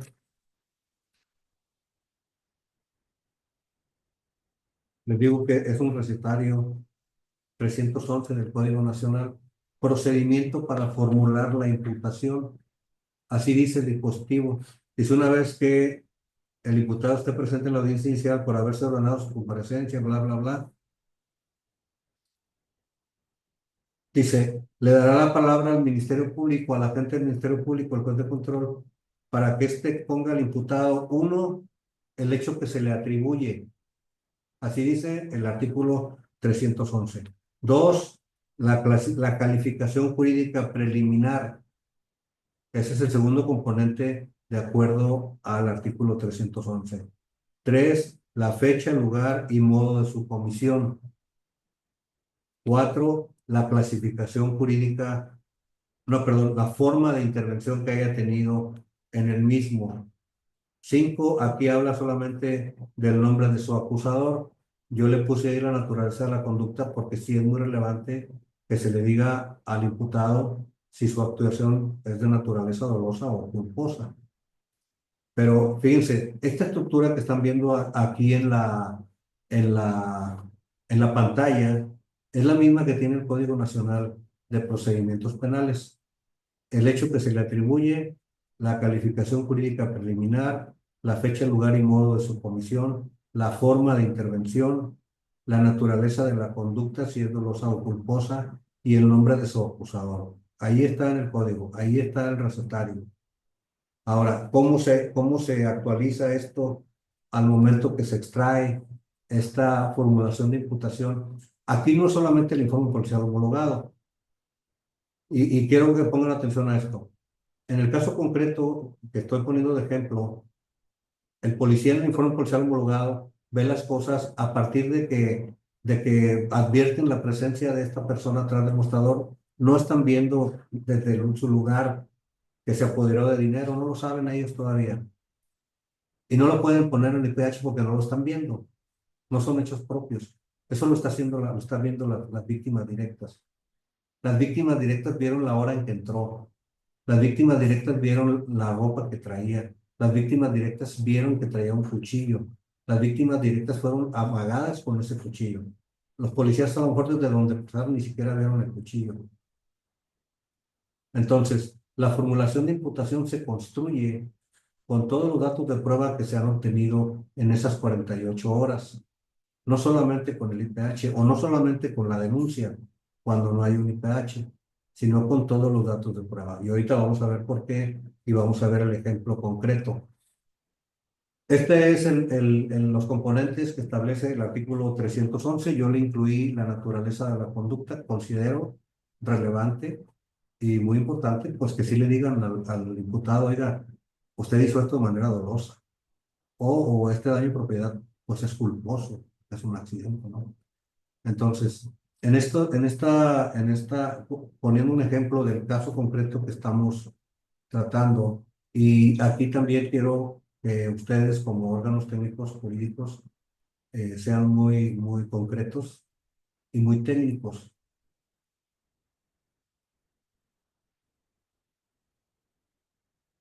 Este es el ejemplo del caso concreto. Es algo muy corto y que los agentes del Ministerio Público, al menos aquí en Matamoros, se resisten a hacerlo tan concreto. De alguna manera se considera o consideran, incluso algunos abogados, que la abundancia de información es más seguro que se le autorice o se resuelva a su favor su pretensión, y no es el caso. Por eso esta clase y concretarnos de manera muy adecuada a esos componentes y a lo concreto que debe ser. Pedro Pérez Hernández, hago de su conocimiento que esta fiscalía sigue en investigación en su contra por su probable participación en la comisión del hecho que realiza en la delito de robo a comercio con violencia. Este es el primer componente del código, el hecho que se le atribuye.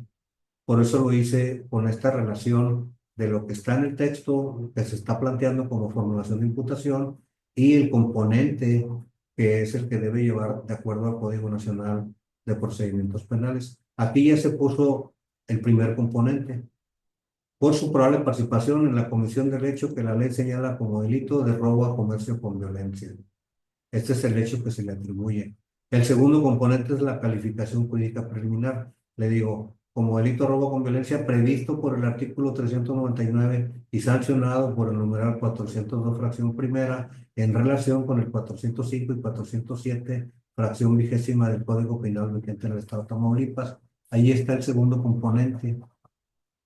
Tercero, en los hechos que se le atribuyen son que usted el día 17 de abril de 2025, siendo las 17 horas, ahí está la fecha, son circunstancias de tiempo, entonces está la fecha y la hora. Se introdujo a la negociación denominada OXXO, ubicada en calle Manuel Cavazos Lerma, entre 6 y 7 de la zona centro de esta ciudad de Matamoros, Tamaulipas. Ahí está el lugar, por eso aquí lo relacioné con un 3, que es el tercer componente, inciso B, que se refiere al lugar.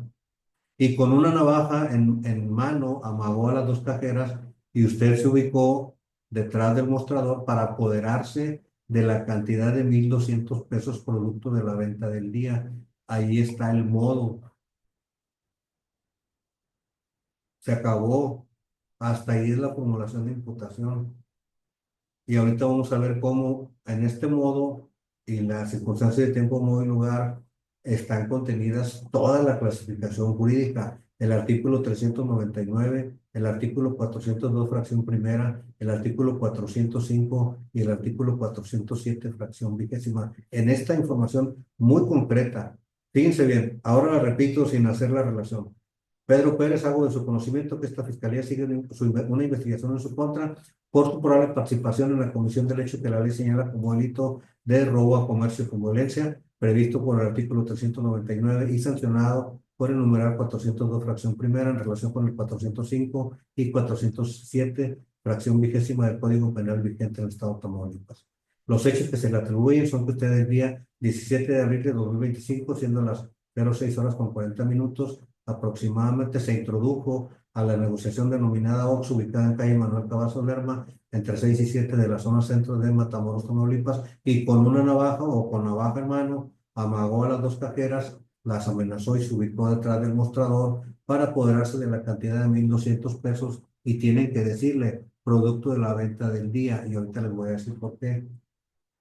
Ahí está la formulación de imputación. Lo que dicen las víctimas que a las 6:40 entró, de hecho, en este caso dicen que entró ahí al refrigerador, tomó un agua, fingió que era un cliente, luego se acercó a las cajeras, luego sacó la navaja. Todo eso es irrelevante para la formulación de imputación y ahorita vamos a ver por qué. Usted intervino como autor material y directo. Aquí está la forma de intervención. En forma de acción dolosa, la naturaleza de la conducta. Lo acusan las víctimas directas, que son las cajeras, Juana Pérez y Adriana Sánchez, así como la ofendida persona moral denominada OXXO, representada por su poder legal, licenciado Cristín Reyes. Esta es la formulación de imputación, así de sencilla. Y lo persiguieron 10 cuadras y llegó media hora antes y estuvo sentado afuera, luego se metió.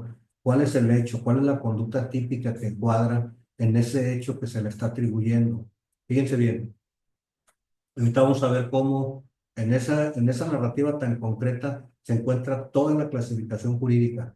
Dice, los hechos que se le atribuyen son que el día 17 de abril de 2025, siendo las 06:40 horas, se introdujo a la negociación denominada OXXO.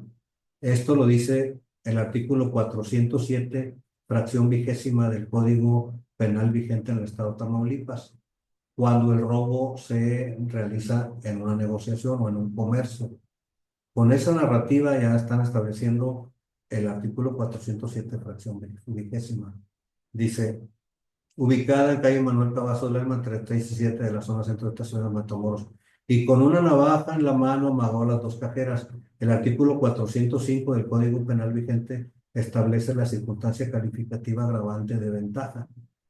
Entonces, con decirle que con la navaja en la mano amagó las dos cajeras para poderse poner detrás del mostrador, están estableciendo que se actualiza el artículo 405 del Código Penal vigente en el Estado de Tamaulipas. Dice, y usted se apoderó de la cantidad de 1,200 pesos producto de la venta del día. Aquí establecen dos cosas. 1,200 pesos está en el artículo 402, fracción primera, porque es la cuantía. Es inferior a las 100 unidades de medida de actualización que establece esta fracción primera. Entonces, al decirle que se apoderó de 1,200 pesos, y cuando le dicen producto de la venta del día, están estableciendo dos cosas. Primero, en el artículo 399 establece la figura típica del robo, que habla del apoderamiento de cosa mueble ajena. Nada más con decirle que se introdujo al Oxxo y que de la caja sacó 1,200 pesos, se está apoderando, la cosa mueble es el dinero, y por eso le dicen producto de la venta del día, porque le es ajena, le pertenece al Oxxo. Con esa narrativa tan simple y tan concreta, establecen toda la clasificación jurídica completa, el apoderamiento del tipo penal 399, porque abrió la caja y se apoderó de 1,200 pesos. De cosa mueble ajena, pues el dinero es una cosa mueble ajena porque le están diciendo que es producto de la venta del día, o sea que le pertenece a la negociación. La circunstancia calificativa agravante de que se trata de un comercio está del 407, fracción vigésima, en que le están diciendo que se introdujo a la tienda denominada Oxxo, ubicada en tal domicilio. Y la circunstancia calificativa agravante de la ventaja, le están diciendo que con una navaja en mano, con violencia moral, ejerciendo violencia moral, hizo que las cajeras se quitaran para poder hacer dinero. Así de concreto, así de sencillo, no se ocupa más. Regularmente me establecen todo lo que dicen también las víctimas. Usted llegó a las 6:40 a la negociación denominada Oxxo, se introdujo, se fue a los refrigeradores, tomó un agua Ciel de 1 litro y se acercó a la caja, fingió que era un cliente y luego sacó una navaja. Todo eso es irrelevante y luego le dicen, y cuando la policía pasó, usted se puso nervioso y usted corrió y luego lo alcanzaron los policías y lo detuvieron. ¿Qué tiene eso que ver con el hecho que la ley señala como delito de robo con violencia? De hecho, cuando me dicen así, le preguntan, oiga, ¿le está imputando el hecho o le está imputando que lo detuvieron? Ya las circunstancias de la detención son irrelevantes. Para ser técnicos, para hacer planteamientos de manera adecuada, eso es suficiente. Por eso, además de todos los componentes de ese checklist que deben hacer, también tienen que ser concretos y verificar cómo en su narrativa se actualiza la clasificación jurídica del hecho, cualquiera que sea el hecho que ustedes están planteando. Bien, entonces, en todos estos planteamientos y sobre todo los que hacen las partes que no son el agente del Ministerio Público. Aquí la acumulación de imputación la hace el agente del Ministerio Público, pero siempre les he dicho conocer de manera adecuada cuál debe ser su intervención, cuáles son esos componentes que el agente del Ministerio Público debe plantear en su pretensión, en su exposición. También les permite a ustedes obtener argumentos durante ese ejercicio de la contradicción para poder refutar. También les permite observar con lupa desde antes de la audiencia, porque ya se les corrió traslado de toda la carpeta de investigación. Incluso yo recomiendo a defensores, y se los digo cuando hay capacitación en particular, que hagan su formulación de imputación. Cuando ustedes la hacen, la que haría la gente del Ministerio Público, ustedes obtienen una visión más amplia, más clara, y obtienen también una visión de dónde están las áreas de oportunidad, en dónde se puede equivocar la gente del Ministerio Público. Incluso si están operando regularmente en una área determinada, también podrán saber ya cuáles son los errores más comunes por parte de la gente del Ministerio Público. Ahorita voy a dar paso a las preguntas para dejar más claro todavía las dudas que tengan, bueno, aclararles esas dudas. Eh, pero les repito, de corazón, yo reconozco esa lealtad de muchos de ustedes que han estado aquí por todo el diplomado y ahorita el curso de la etapa intermedia con mucha humildad y les ofrezco esta información. La, la, lo que tiene que ver es con el enfoque que solamente tiene el juez de control respecto a qué información requiere y a qué le quedan a deber regularmente las partes procesales, no porque sepan menos que el juez. De hecho, muchos de los errores que son formales se generan porque piensan que el juez ya lo sabe todo, lo sabe bien, y no es el caso. Conoce las figuras porque de hecho están ahí, incluso aunque no las conozca, pues ahí tiene su código nacional. Pero el caso concreto es de ustedes. Los antecedentes del caso concreto ustedes se lo tienen que poner. Toda la información adecuada con ese checklist, hagan un checklist con lo que vimos ahorita y no, por favor, no acudan a formatos, no pidan formatos de alguien que ya haya realizado tal o cual planteamiento. O pueden hacerlo para darse una idea, pero compárenlo con ese checklist. Pónganle ustedes lo propio. Recuerden que el juez de control no sabe nada. El juez de control al que le van a plantear desconoce los hechos. Lo que tiene que ver con la carpeta de investigación, el juez no sabe nada. Únicamente llega a conocer de eso con la solicitud de la audiencia, de cualquiera de las partes. Si es una suspensión condicional con la que le dice el defensor o el Ministerio Público. Si es una solicitud de audiencia inicial, el Ministerio Público tiene que poner el hecho ahí porque el juez debe resolver si es competente o no, porque si no es competente, pues no va a programar audiencia. Pero, repito, de ahí en adelante, estos planteamientos y este ofrecimiento de esta clase tiene que ver con ese reconocimiento hacia ustedes, con ese agradecimiento hacia ustedes, y espero que les sea útil y que puedan, de alguna manera, mejorar un poquito su intervención cuando tengan alguna solicitud de juez de control. Vamos a dar paso a las preguntas, maestro, para que no se quede ninguna sin responder, por favor. Correcto, su señoría. Pues si quien guste tenga alguna duda, puede levantar su mano virtual y le daremos el uso de la voz para que de forma directa pueda preguntar al juez y él esté contestando. Si nos hacen favor, a ver, vamos con Raúl Bolaños. Su señoría, ¿pudiéramos quitar la, ¿cómo se llama? La presentación para que lo tengamos a usted en pantalla? De favor, a ver, vamos, ahorita voy con Raúl Bolaños, un segundito.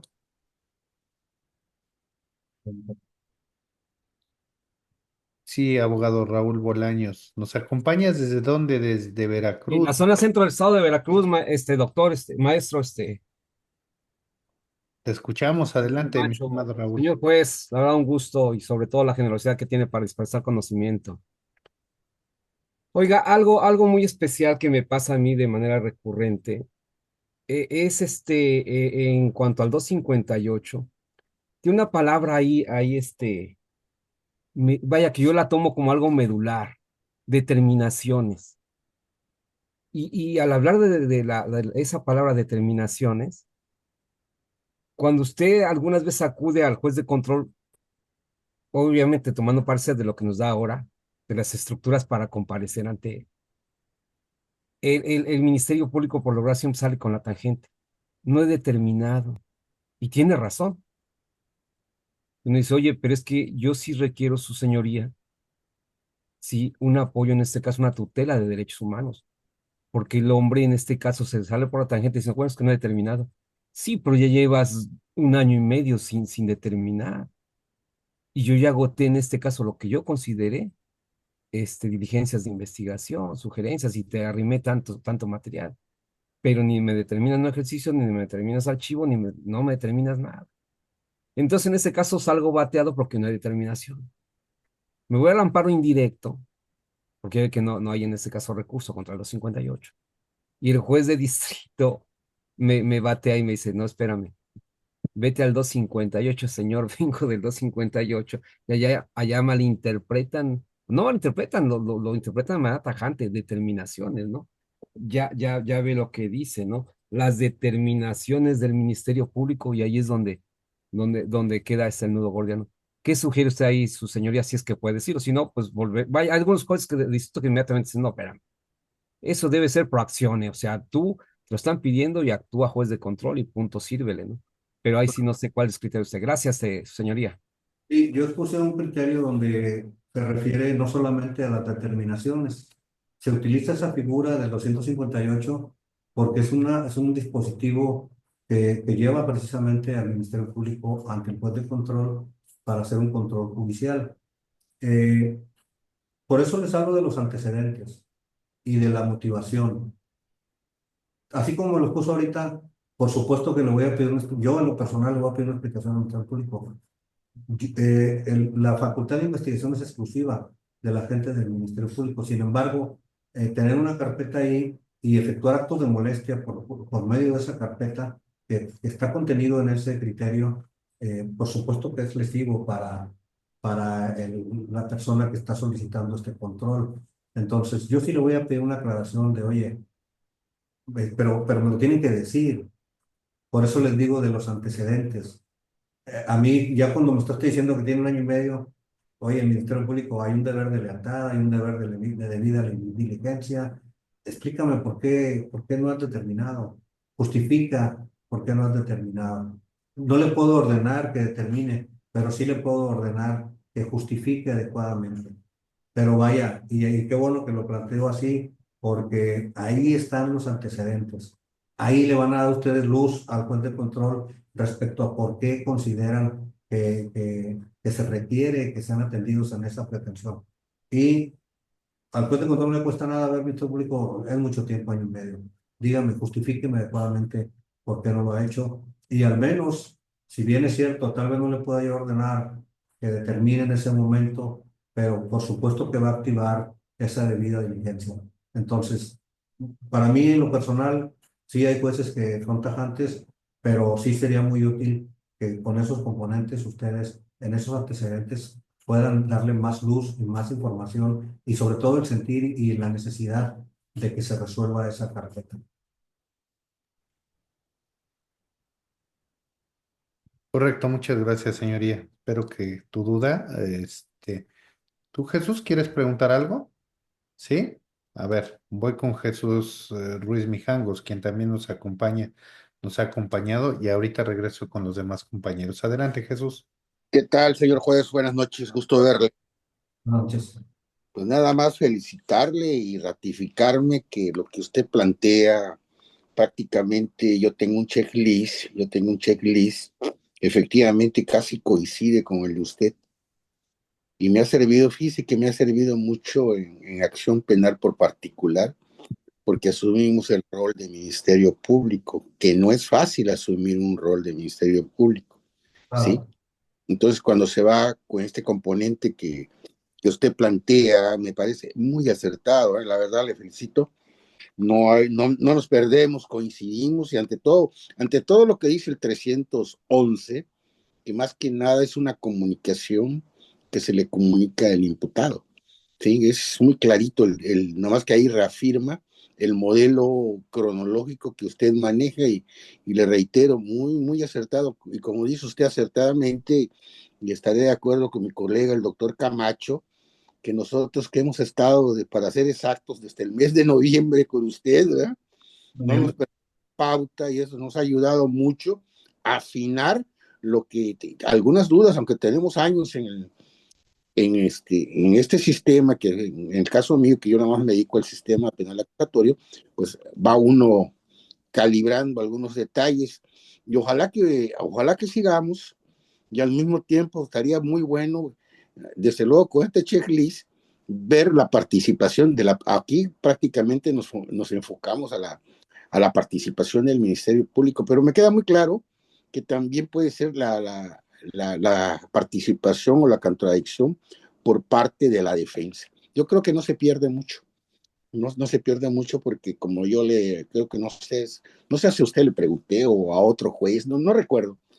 Y también coincidimos ante todo, pues ustedes que se dedican, que casi están en todas las audiencias, pues ya tienen una experiencia en lo que se refiere pues, a la impartición de justicia. Una vez más, les felicito y nos vemos mañana. Muchas gracias. sí, bueno, aquí el comentario, primero le agradezco sus palabras, pero también tocó un tema importante. Eh, Usted tiene muchos años operando y yo a lo mejor no tantos, pero nunca terminamos de aprender, ¿eh? Yo por eso les reconozco, los felicito, les agradezco que en este caso sigan al liceo académico y a su servidor, pero aquí el tema es que nunca terminamos de aprender. Tenemos un caso concreto ahí, la figura típica puede ser la misma que ya vimos 5, 10 o 20 o 30 veces, pero el hecho concreto, cómo se actualiza el ser y cómo empata con el deber ser, siempre va a ser distinto. Y por eso, pues la capacitación y la práctica constante, entonces, todos estamos aprendiendo todos los días. Gracias. Muchas gracias, su señoría, por su respuesta. Veía ahorita así nada más como un momento antes de ceder la palabra, me estaba dando cuenta que parece que estamos uniformados usted y yo porque estamos con el mismo color de corbata, solo me faltó el saco, pero bueno, aquí estamos. A ver, vamos con el abogado Gerardo César Ham, pero sí le pediríamos también a quien está como Pepe Toño que enciendan sobre todo que enciendan sus cámaras, porque siempre cuidamos mucho eso. Abogado César Ham, adelante, díganos de dónde es y su pregunta para el juez, por favor. Gracias, ahí se escucha. Sí, fuerte y claro, sí. Gracias. Muchas gracias, buenas noches, maestro. Una pregunta, es un caso que estoy llevando. Hace un año, están acusando a 3 personas por un secuestro express en el Estado de México. Sí, El día 15 de abril de este año se cumplió un año. Por alguna razón yo no pude atender esa audiencia al cumplirse el año. Entonces, el juez de control le comenta a una abogada que también lleva a 2 personas del mismo grupo que estoy llevando yo, le comenta que para efecto de dar cumplimiento con el artículo 20 constitucional, fracción séptima, de que se solicite la ampliación del plazo para ofrecer pruebas. Sin embargo, hay mucha negligencia por parte del fiscal, por parte de los abogados que no han acudido a todas las audiencias. Y bueno, yo pretendía solicitarle al juez de control que ya se diera cumplimiento a este artículo 20 constitucional en su fracción séptima. Entonces, no sé si yo esté bien en esta posición de poderlo hacer en este momento, toda vez que en la audiencia anterior dijo que entonces se tenía por renunciado a ese derecho constitucional para ofrecimiento de pruebas. De hecho, no hay mayores pruebas que ofrecer. ¿Le pueden restituir ese derecho constitucional a la persona que estoy defendiendo? ya precluyó la etapa de investigación complementaria Sí, sí, ya cumplió. De hecho, estamos en el intermedio.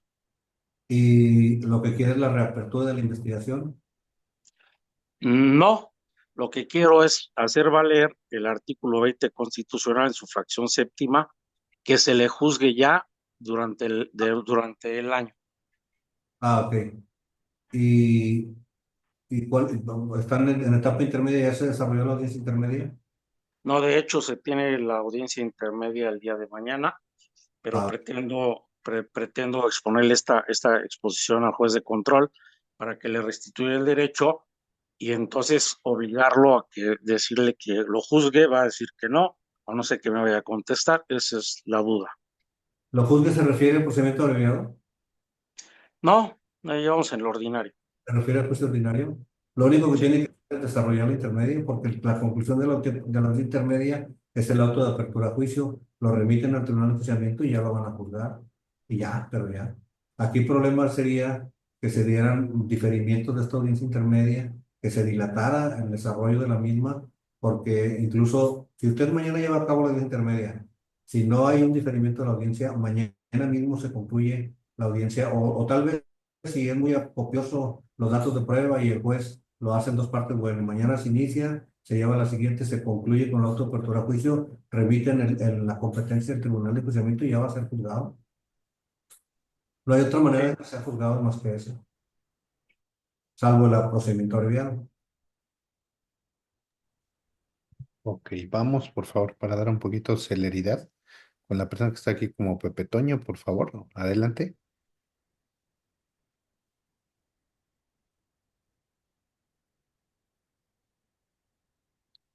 ¿Puede abrir su micrófono?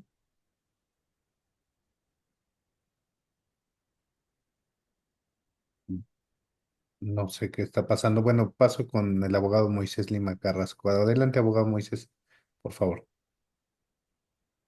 Muchas gracias. ¿Sí me escucha? Perfecto.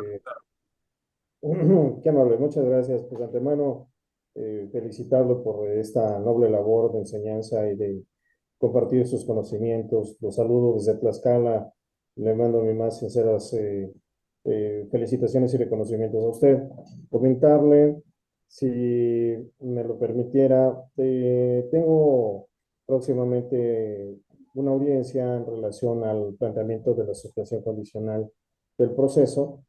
Sin embargo, platicando con la MP, porque es de un delito de violencia familiar, me decía que, porque yo ya cuento con la evidencia de haber tomado por parte del imputado, mi defendido, el curso sobre temas relacionados con la violencia. Eh, ¿Ustedes, ¿Perdón? es jurídico o defensor? Defensor. Sí, Ajá. yo sé que va a plantear la suspensión condicional del proceso.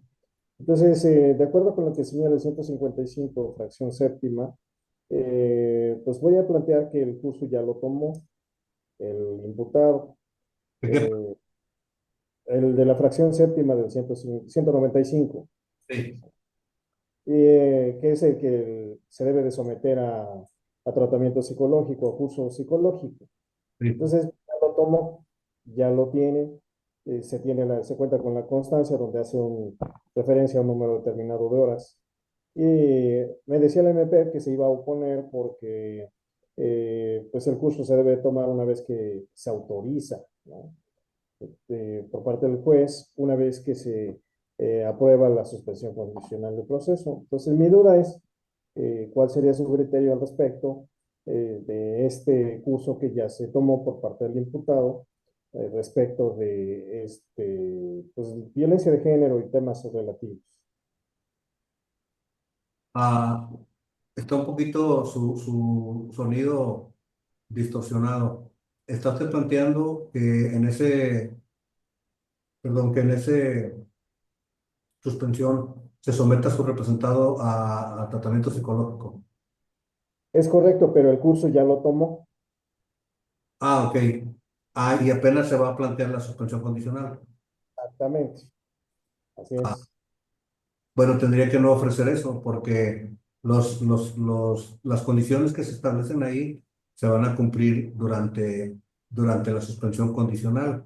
Esa es la persona imputada sigue sometido a la jurisdicción y por eso se llama suspensión condicional, porque tiene que cumplir determinadas condiciones durante ese plazo de tiempo.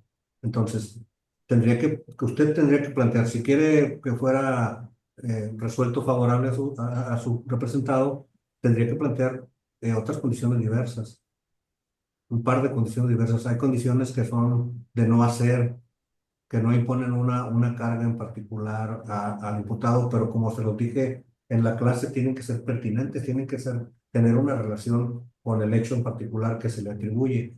Entonces, que hayan sido cumplidas antes, no, porque no está sometido a la jurisdicción. Esos 6 meses o ese año, el plazo que sea que esté proponiendo, tiene que estar sometido a la jurisdicción cumpliendo determinadas condiciones. Si lo pidiera el juez y le dijera, oiga, pues ya se llevó a cabo, bueno, ya sería criterio del juez que diga, bueno, esa ya la cumplió, pero ¿cuáles va a cumplir durante esos 6 meses o durante ese año? Pero tiene que estar sometido a la jurisdicción. Correcto. Muchas gracias, señor juez. Muchas gracias. A ver, voy con la maestra Yoshira, que ella también ha venido siguiendo casi todo el diplomado. También, ahorita no está con nosotros, pero ha estado casi en todos. Adelante, maestra. Buenas noches todos. Buenas noches, señor juez. Mi duda recae en la pregunta que acaba de hacer el compañero. En un caso habíamos planteado la solicitud de la suspensión condicional.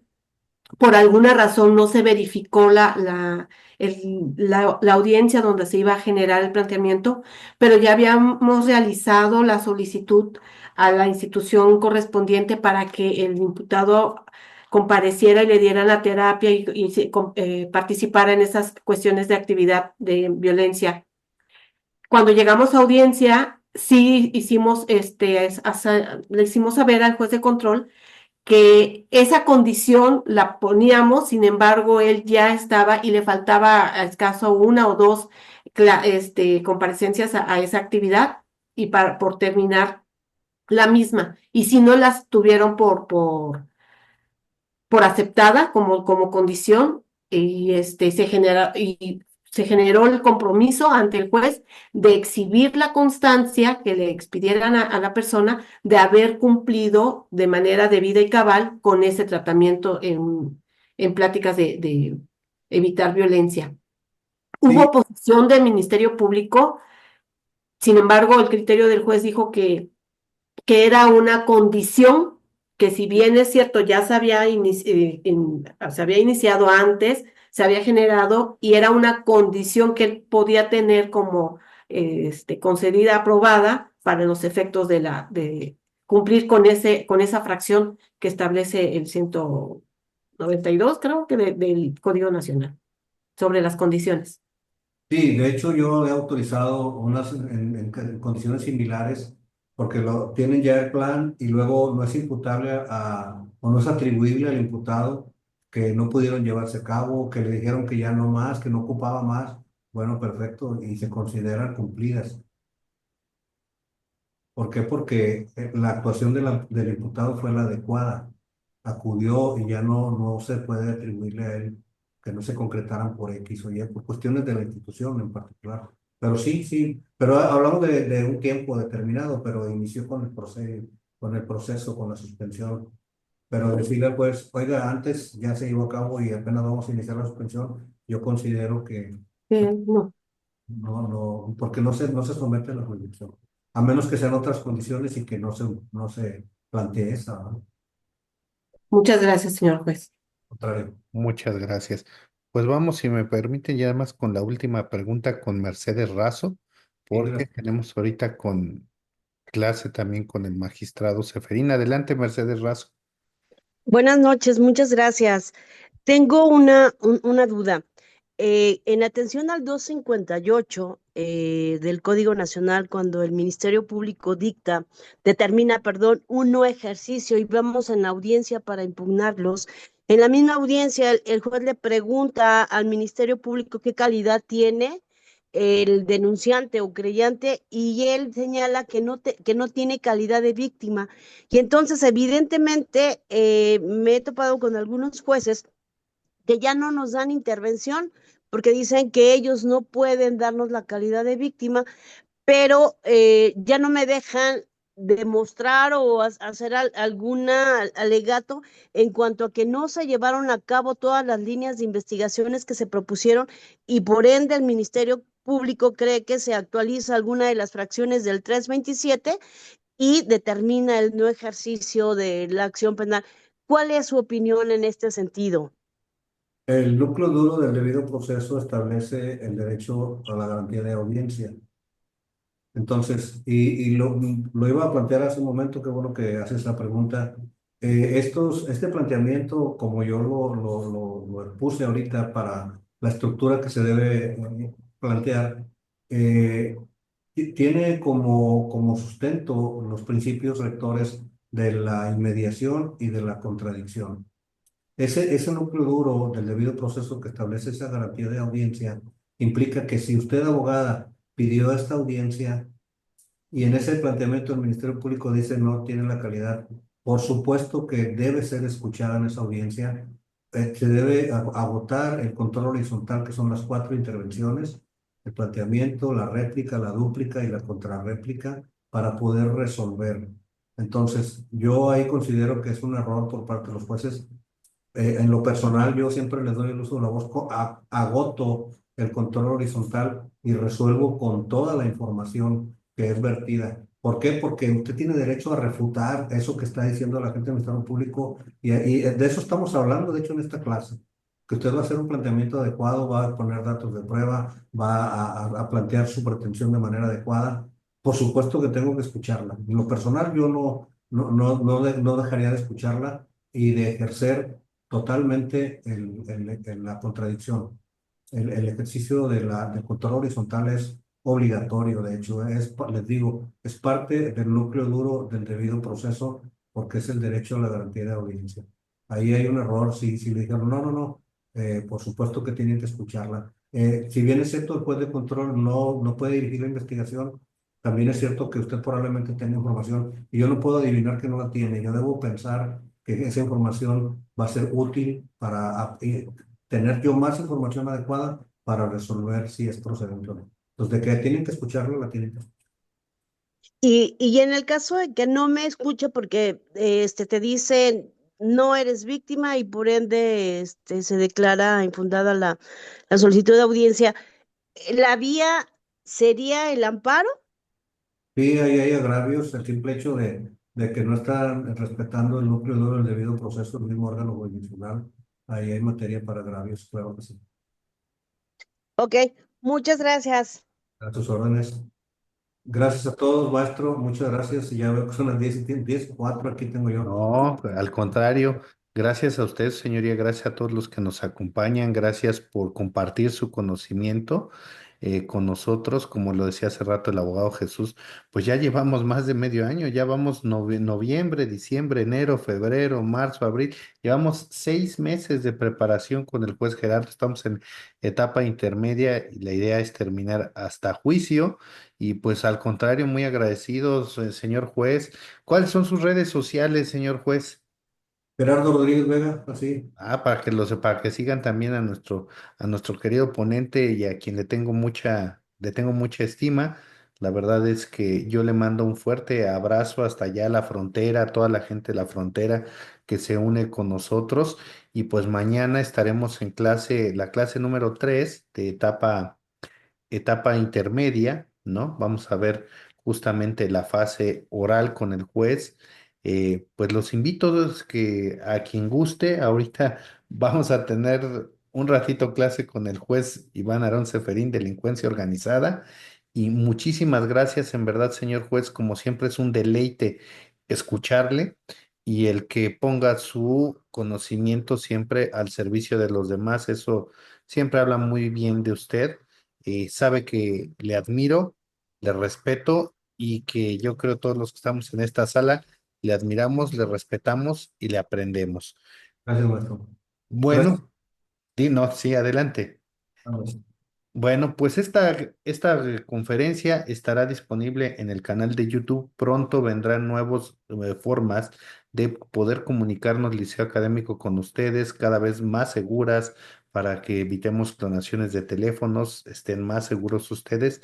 Y muchas gracias a todas, a todos y a todes por ahí en el lenguaje inclusivo de derechos humanos que utilizamos ya en Liceo Académico. Les agradezco a todos, muy buenas noches, que descansen y quien gusten, ahorita nos vemos en la siguiente conferencia. Buenas noches.